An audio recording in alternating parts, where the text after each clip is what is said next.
I've always been a creature of habit. My meals were predictable. My energy levels were, well, they were what they were. I never thought much about what I was eating, as long as it tasted good and filled me up. But lately, I'd been feeling sluggish, like I was moving through my days in a bit of a fog.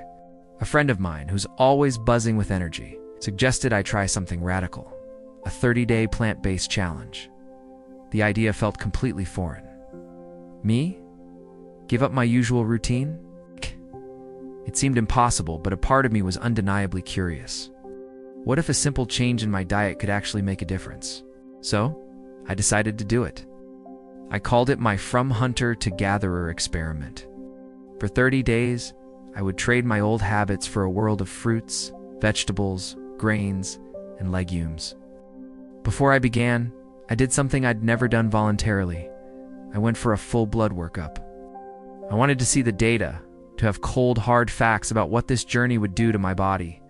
The first week was, to be blunt, a real challenge. My kitchen, once a familiar territory, suddenly felt like a foreign land. I found myself staring blankly at vegetables I'd only ever seen as a side dish, wondering how to turn them into a satisfying meal. I spent hours scrolling through recipes, learning the difference between quinoa and couscous, and discovering the magic of nutritional yeast. My meals were ... interesting. Some were delicious triumphs, like a black bean burger that was surprisingly hearty. Others were less successful, like a lentil shepherd's pie that had the consistency of soup. My energy levels took a nosedive. I felt tired and a little grumpy, constantly thinking about my old familiar foods. It was a test of willpower, and I came close to quitting more than once. My digestion was also in a state of confusion, adjusting to a massive increase in fiber. I was bloated and uncomfortable, and I started to doubt if this was a good idea at all. But I reminded myself of my goal. It was only 30 days. I pushed through, focusing on one meal at a time. I learned to prep my food in advance, roasting trays of colorful vegetables and cooking big batches of brown rice to make weekday meals easier. By the start of week 2, something started to shift. The initial shock to my system began to wear off, and a new rhythm emerged. I woke up one morning before my alarm, not feeling the usual grogginess that had become my baseline. It was a subtle change, but it was there. My culinary skills were also improving. I was no longer just following recipes blindly. I was starting to experiment. I discovered the creamy texture of cashews blended into a sauce and the satisfying richness of a mushroom stew. My plate, once dominated by shades of brown, was now a vibrant canvas of colors. My digestion, which had been so chaotic in the first week, started to calm down. The bloating subsided, and I felt lighter, more comfortable in my own skin. It was as if my body was finally thanking me for feeding it all this incredible, nutrient-dense food. The afternoon slump, that old familiar foe that used to hit me like a ton of bricks around 3 p.m., began to disappear. I was able to focus at work for longer periods, my mind feeling clearer and sharper than it had in years. This was the energy my friend had been talking about, and I was finally starting to feel it. As I entered week 3, I was in the groove. My plant-based routine no longer felt like a challenge, it felt like a lifestyle. I was genuinely enjoying my food and the way it made me feel. I found a local farmer's market and fell in love with picking out fresh seasonal produce. The change wasn't just physical. My mood had improved significantly. I felt more positive, more optimistic. The daily fog had completely lifted, replaced by a sense of clarity and purpose. It was amazing to think that what I put on my plate could have such a profound impact on my mental well-being. I even started to notice changes in my appearance.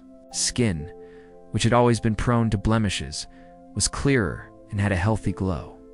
People started to comment on it, asking me what my secret was. My secret was simple. I was eating more plants. The constant cravings for my old foods had vanished.